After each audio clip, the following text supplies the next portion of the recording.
Oke guys, welcome back to Daily Charting with Toshi, di mana kita akan daily chart your favorite cryptocurrencies. Oke, dan sekarang kita masuk ke DCWT sesi pertama, di mana di sesi pertama ini kita akan membahas mengenai Bitcoin dan Ethereum.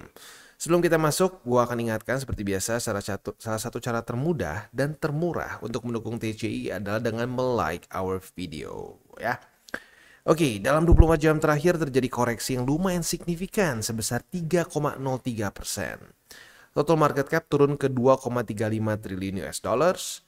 Bitcoin dominance naik signifikan 0,95%, volume meningkat 103,55%. Kita bisa di sini Bitcoin terjadi koreksi 1,5%, sementara Ethereum koreksi 4,7%, dan beberapa odds lain kita bisa lihat seperti Solana dia ngedump 10%, kurang lebih kalau kita bulatkan ya 9,5 lebih tepatnya ya.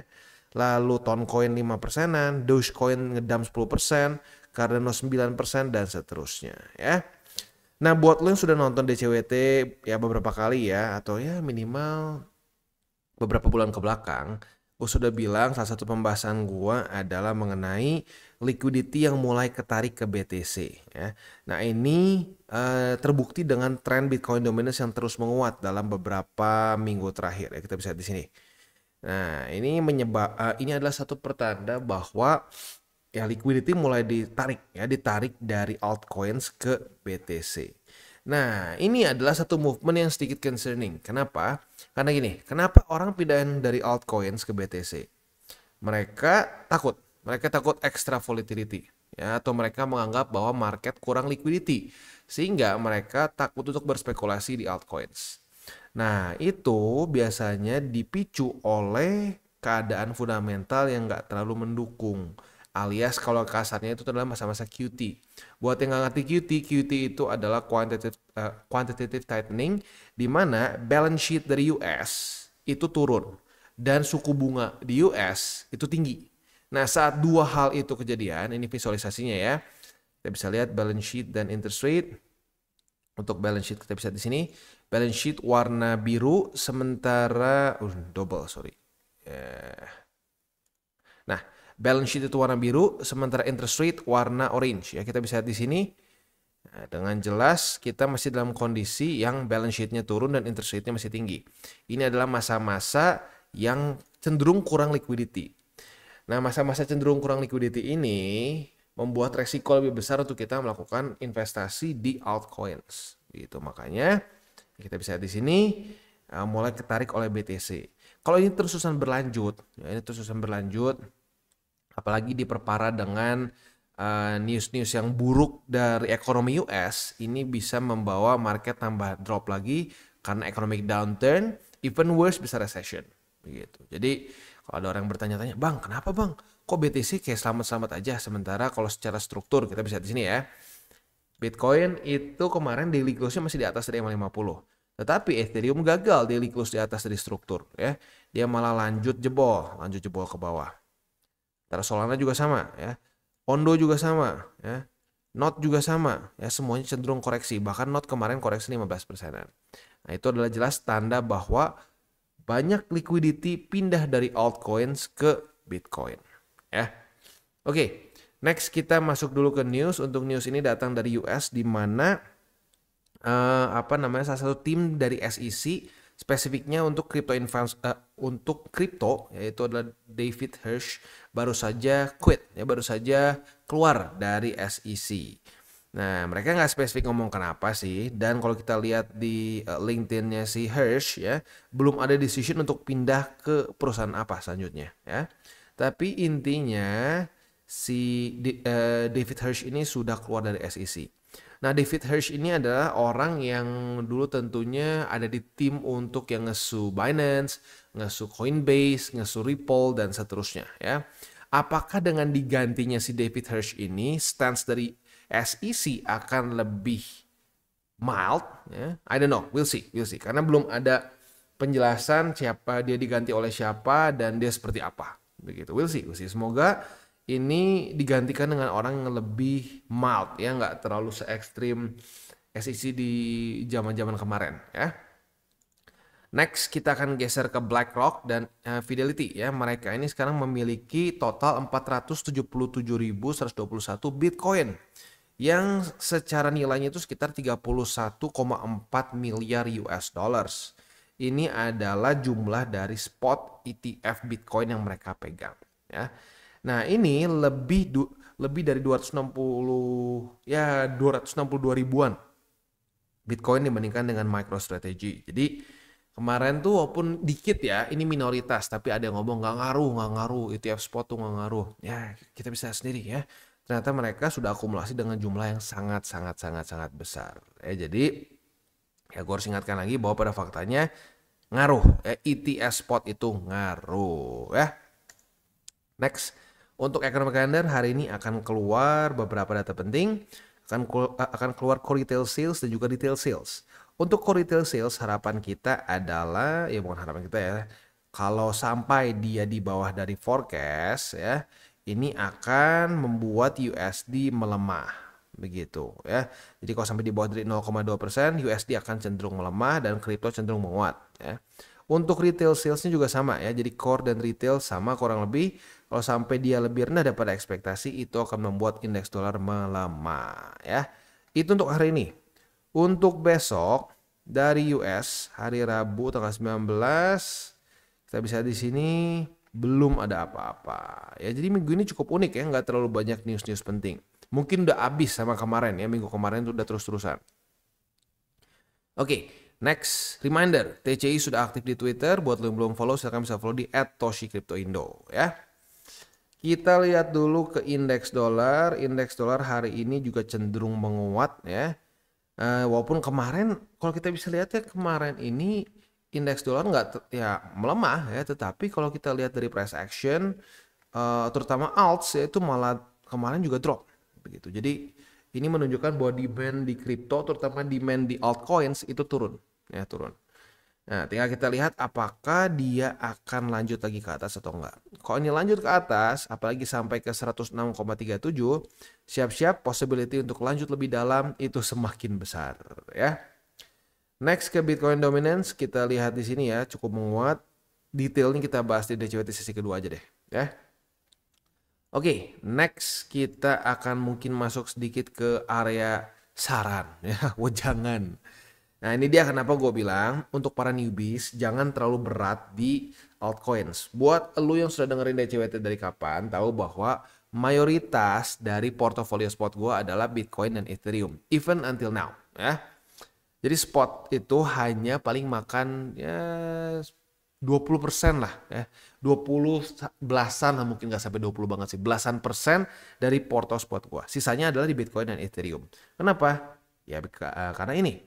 Di awal-awal dari bull market saat masih QT, kecenderungannya Bitcoin akan reign supreme ya. Bitcoin akan mendominasi.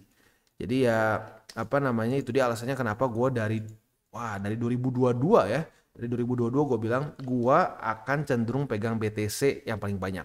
Karena historically speaking, setiap kali di awal dari satu cycle, BTC akan mendominasi. Dan kali ini pun sama ya. Kita nggak bisa pungkiri. Dia sudah di atas dari EMA 200 dari Januari ya, berarti sekarang itu sudah 520 hari ya. Dan ini Januari 2023 ya.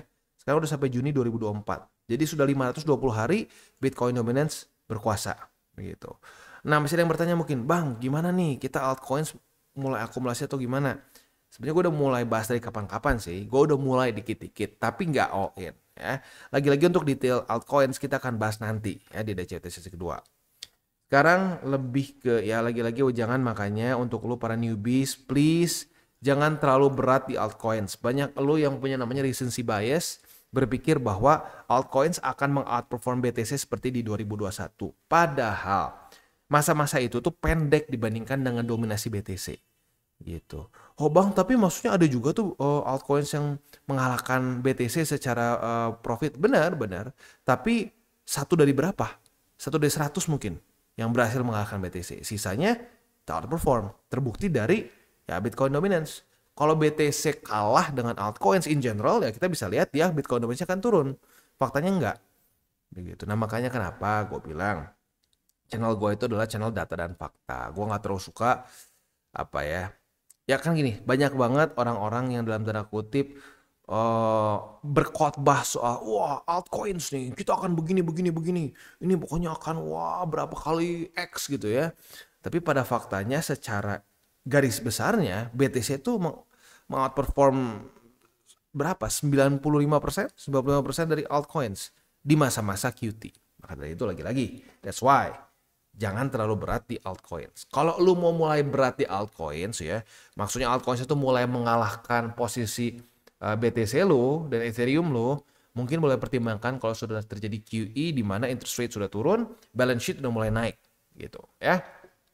Oke. Dan sebelum kita mulai seperti biasa gue akan disclaimer dulu bahwa semua konten dari TCI bukanlah financial advice, ini semua bentuknya adalah edukasi.